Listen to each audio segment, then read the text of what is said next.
Assalomu alaykum. Podpis Bugungi darsimiz o'tgan safar aytganimdek, men vizualni tortgan bo'lsanglar sizlar, agar tortishga qiynaldim, torta olmadim deyotganlar bo'lsa, meni tortish juda oson degandim. Agar iloji bo'lsa tortolmasalar juda ham YouTubedan yozib qidirib, Visual Studio download desanglar YouTubedan ham o'rgatishadi. Qani biza unda veb dasturlash birinchi qism papkamizni ochdik. Kechagi mana turibdi bular. Endi Visual Studio Code'gacha kira olamiz birinchi o'rinda. Sizlarda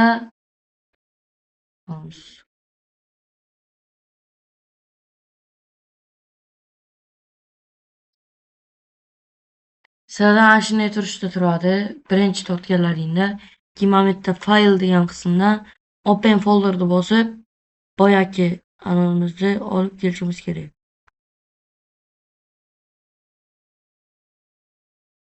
Mana veb dasturlash birinchi qism. Olib keldim. Endi bu yerda nima qilamiz? Boya aytganimdek, bu yerda saytlarimizni kodini yozamiz. Har xil kodlar va boshqa narsalar orqali sayt qurishimiz mumkin. Sayt skeletini HTML qurib beradi. Biza birinchi bo'lib HTML, CSS, JavaScript, React, Python, Git kabi modullardan o'tib, asta-asta sayt qurishni boshlaymiz. Etap to'g'ri. Bu yerda nima qilamiz endi? Bu yerda yozamiz. Men birinchi chiqqan narsani bosib turib, enter bosamiz. Keyin mana bu yerda metani sizlarga oson yo'ldan o'rgatay qolay. Shift, hamma bilsa kerak shiftni. Kompyuterda ishlaydiganlarda shift tugmasi yozilgan bo'ladi. Bu shift 1 bosasizlar. Mana shift bilan 1 bosdim. Keyin bitta enter bosaversanglar, ana shu narsa chiqadi. Ko'rdinglarmi? Juda ham oson. Mana boshdan ko'rsaman. Shift 1 tab yoki enter yoki tab yoki enterni bosamiz. Ana shuni maydon ochiladi. Bu nima deyishlari mumkin? Bu o'sha kodimizni e'lon qilib beradi, to'g'rirog'i. E'lon qilib beradi. Google brauzerida tepadan kodni o'qib kelgan paytda bu narsa bo'lmasa, bu shu qanday kod emas, matn deb o'ylaydi-da, matn o'zini chiqarishi mumkin. Kodlarimiz matn sifatida chiqarishi mumkin-da. Shuning uchun shu kodlar обязательно bo'lishi shart. Mana shu kodlar. Endi bu yerda biza saytimiz skeletini quramiz dedik, sayt yaratamiz dedik.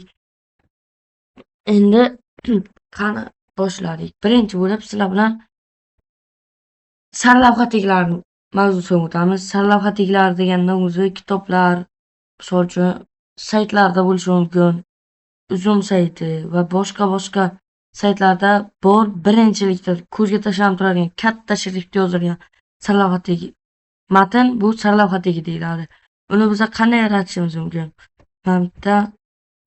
Mana bunday egri belgi bor-ku. Mana shunaqa egri belgi. Mana shu kompyuter bilan notebookda bor.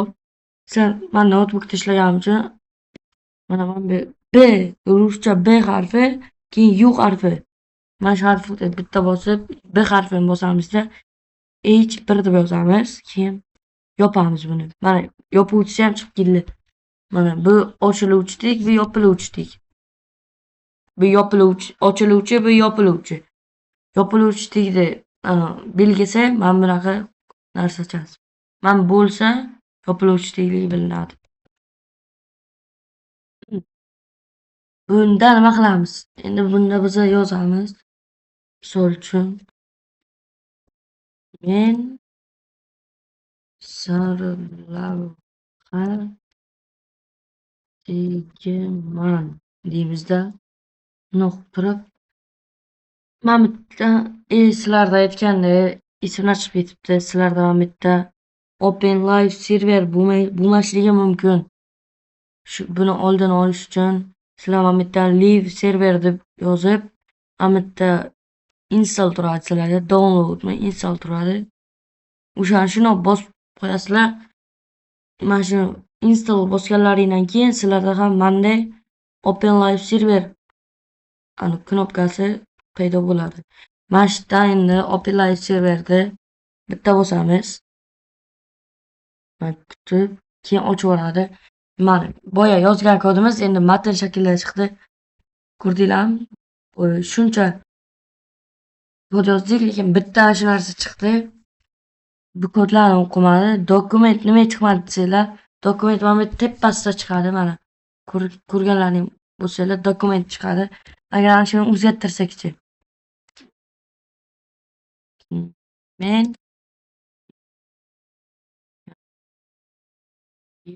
yosh dasturchiman deymizda bitta yana boshdan Open Live Server qilsak, men yangi yosh dasturchiman deb ochiladi.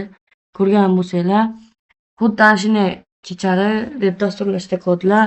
Bu eng katta sarlavhatigi, bundan keyingi sarlavhatigilari ham bor. H2 bor.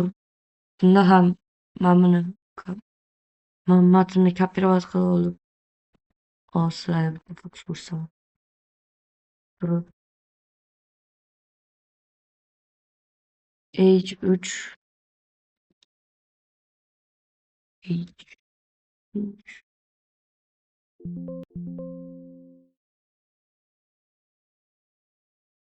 mana bu H4 bo'ladi, H5 bo'ladi, H6 bo'ladi. Mana bu H3 edi, bu H4 bo'ladi, H5, H6 bo'ladi bu. Endi mana bu matnimizni shundoqqina kopirovat qilib olamiz. Mana bu yerga joylab chiqamiz. Joyladik. Bular orasida qanday farq bo'lishi mumkin? Endi mana ko'rgan bo'lsanglar, eng kichkina sarlavhatigi bilan eng katta sarlavhatigini solishtiramiz. Bularni oddiy matndan farqi, oddiy matn bu paragraf tegi hisoblanadi. P tegi orqali yaratiladi. Boyagi matnni kontrol qilib qo'ysak, joylab qo'ysak, mana ko'rdinglarmi, bu sal tirriqroq bo'lib chiqadi bu. Chunki bu matn, mana bu qalin, chunki bu sarlavha, eng kichkina sarlavhatigi. H6 dasturlashda uncha ishlatilmaydi. H3, H2, H1lar ko'p ishlatiladi. H4 ham. H5, H6lar uncha ko'p ishlatilmaydi. Sarlavhatigi vashki ko'p ishlatiladi lekin. Shunga tushundinglar degan umiddaman. Hammaga rahmat. Keyingi darsimizda yana boshqa mavzu, bundanda qiziqarli mavzularni o'tib beraman. Hammaga xayr.